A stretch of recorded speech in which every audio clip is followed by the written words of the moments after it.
আসসালামু আলাইকুম আরহামতুল্লাহি ওয়াবারাকাতুহু। আলহামদুলিল্লাহ আলহামদুলিল্লাহি নাহমাদুহু ওয়া নুসাল্লি আলা রাসূলিহিল কারীম। আম্মা বা'দ। আউযু বিল্লাহি মিনাশ শাইতানির রাজীম। বিসমিল্লাহির রাহমানির রাহিম। ইযা জাআ নাসরুল্লাহি ওয়াল ফাতহ ورأيت الناس يدخلون في دين الله أفواجا فسبح بحمد ربك واستغفر إنه كان توابا صدق الله العظيم। আলহামদুলিল্লাহ, সমস্ত প্রশংসা সেই মহান রব্বুল আলামিনের দরবারে, যিনি আমাকে কিছু কথা বলার এবং আপনাদেরকে কিছু কথা শোনার তৌফিক দান করলেন। সেই মহান মনিবের দরবারে শুকরিয়া আদায় করি আলহামদুলিল্লাহ। দরুদ ও সালাম পাঠ করি সেই মানবতার মুক্তির দূত, মুক্তির দিশারি, রাহমাতাল লিল আলামিন জনাবে মুহাম্মদুর রাসূলুল্লাহ সাল্লাল্লাহু আলাইহি সাল্লামের প্রতি। আপনারা সবাই অবগত আছেন যে গত 15 বছর ধরে যে স্বৈরাচার সরকার বাংলাদেশের ওপর নির্মম নির্যাতন নিপীড়ন চালিয়েছে, সেই স্বৈরাচার সরকারের পতন হয়েছে। মহান রব্বুল আলামিন সেই স্বৈরাচার শাসকের পতন ঘটিয়েছেন। ছাত্রদের তীব্র আন্দোলনে সেই স্বৈরাচার সরকার, সেই স্বৈরাচার বাংলাদেশ থেকে পালিয়ে যেতে বাধ্য হয়েছে। এই যে আমাদের সোনার বাংলাদেশ স্বাধীন হলো, স্বৈরাচার মুক্ত হলো, এখন বাংলাদেশকে একটি নতুন ভাবে তৈরি করতে, বাংলাদেশের প্রত্যেকটা মানুষের অধিকার আদায়ের জন্য বাংলাদেশকে একটি নতুন রাষ্ট্রে পরিণত করতে হবে। এই স্বৈরাচার সরকার পালিয়ে আমাদের পার্শ্ববর্তী দেশ, যে দেশ বাংলাদেশের সারা জীবন ক্ষতি করতে চেয়েছে, সেই দেশ অর্থাৎ ভারতে চলে গেছে। এই যে স্বৈরাচারের পতন হলো, পতন হওয়ার পর কিছু দালাল মিডিয়া অর্থাৎ কিছু রয়ের এজেন্ট, তারা প্রচার করতেছে যে বাংলাদেশে সংখ্যালঘুদের ওপর আক্রমণ করা হচ্ছে, নির্যাতন করা হচ্ছে। অথচ যেই রয়ের এজেন্ট, যে ভারতের এজেন্ট এই সংবাদ প্রচার করতেছে, অথচ তারাই সেই ভারতই মুসলমানদের ওপর নির্যাতন করে। সেই ভারতই মুসলমানদের বাবরি মসজিদ ধ্বংস করেছে। সেই ভারতই মুসলমানদেরকে নামাজরত অবস্থায় লাথি মারে।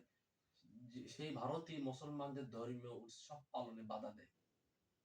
এই যে তারা মুসলমানদের উপর এত নির্মম নির্যাতন করলো, অথচ তারা বলতেছে নাকি যে বাংলাদেশে সংখ্যালঘুদের উপর আক্রমণ হচ্ছে। তারা মুসলমানদের বাবরি মসজিদ ধ্বংস করলো। বাংলাদেশে এমন কোন নজির নেই যে মুসলমানরা হিন্দুদের মন্দির ভেঙেছে, এমন কোন নজির নেই। অথচ তাদের দেশে বা মুসলমানদের জানে নিরাপত্তা নেই। তাদের সরকার মুসলমানদেরকে নির্যাতন নিপীড়ন চালিয়ে যায়। তাদের সরকার বাবরি মসজিদ ভেঙে মন্দির বানালো। তারা নাকি বলে যে আমাদের এই সোনার বাংলাদেশে সংখ্যালঘুদের উপর আক্রমণ করা হচ্ছে। অথচ এই যে হিন্দু মহাজোটের সভাপতি গোবিন্দ প্রামাণিক, তিনি একটি ভিডিও বার্তার মাধ্যমে জানিয়ে দিয়েছেন যে স্বৈরাচার শাসক পতন হওয়ার পরে কোন হিন্দুর বাড়িতে, মন্দিরে অর্থাৎ সংখ্যালঘুদের বাড়িতে, তাদের ধর্মীয় প্রতিষ্ঠানে আক্রমণ করা হয়নি। তবে কিছু কিছু জায়গায় আক্রমণ করা হয়েছে। এটা তৃতীয় পক্ষ অর্থাৎ ছাত্রলীগ এবং কুর্তালীগ এবং রয়ের এজেন্ট এরা করেছে। আপনারা জানেন যে বিভিন্ন জায়গায় হামলা হয়েছে,